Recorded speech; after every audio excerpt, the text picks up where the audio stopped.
What do you get for the ex-president who has nothing, at least in terms of a legacy, who started one pointless war and left an unfinished another essential one?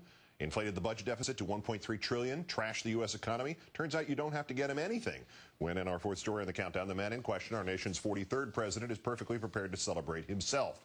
Having thrown out the first pitch at the Texas Rangers home opener earlier this month, former President Bush now gathering the old gang together to make a pitch for himself, hosting a reunion to plan his own presidential library, museum, policy institute, and foundation. Same legacy burnishing, same circle of advisors, different location.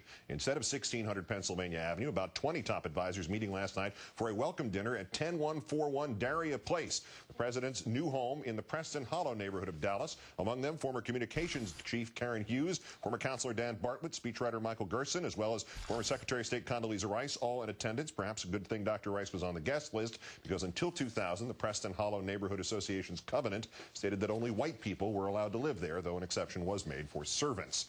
Notable for their absence this week in Dallas, former Defense Secretary Rumsfeld, former senior advisor, erstwhile turd blossom Karl Rove, and former Vice President Cheney. A new opinion research poll for CNN showing 72% of Americans disagree with Mr. Cheney's view that some of President Obama's actions have purportedly put the country at greater risk, only 26% agreeing with him.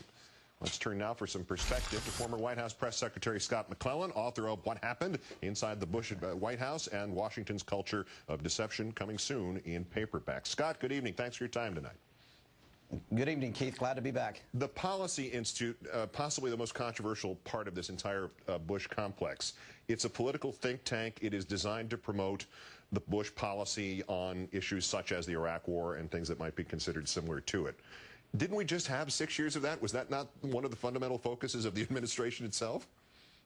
Well, yes, we did, and that's a good point you bring up, because this gathering in Dallas is really the first meeting of the Bush Legacy Shaping Group, which happens to include the core members of the White House Iraq Group. And I think some of their thinking is still grounded in the mentality that was used to sell the war in Iraq in the first place.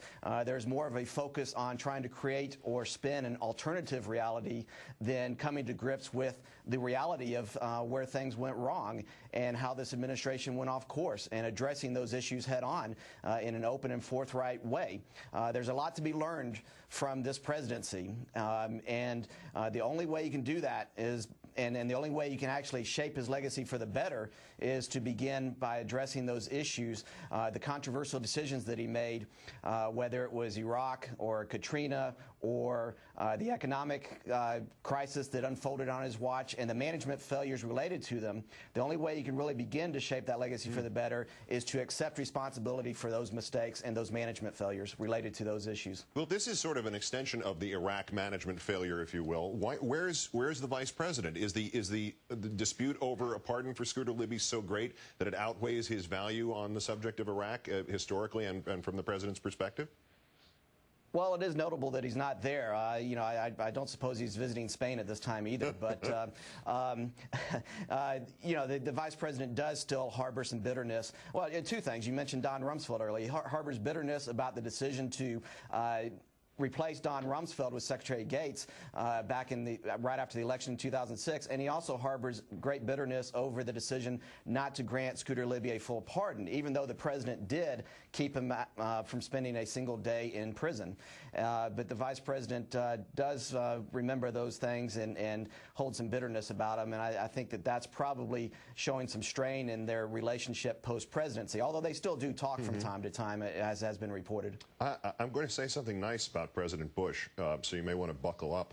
But is it possible that President Bush was upset just on the nature of a former vice president freshly out of office criticizing the new president over the issue of national security? Could it just bother him on some president-to-president basis?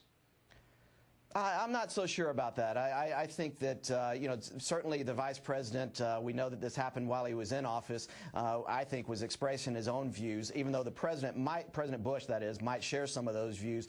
It's not something he would condone to say publicly, particularly at this point in time. I think there are two key points to be made about the poll that you brought up and the reaction to the comments that the vice president made. Let's take the flip side of the argument that Cheney makes.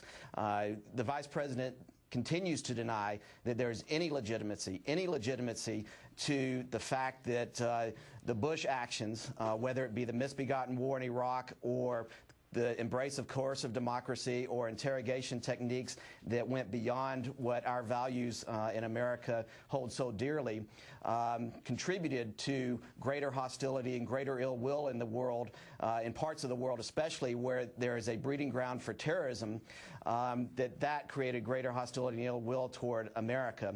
He continues to deny that. It shows how little credibility he has to make such an argument and make such really a specious accusation against the current President of the United States. Scott McClellan, former Bush White House press secretary, author of What Happened. It's always, and I use this word carefully here, cathartic to speak with you, Scott. Great thanks once again for your time, and good luck with the book and paperback. Thanks, Keith.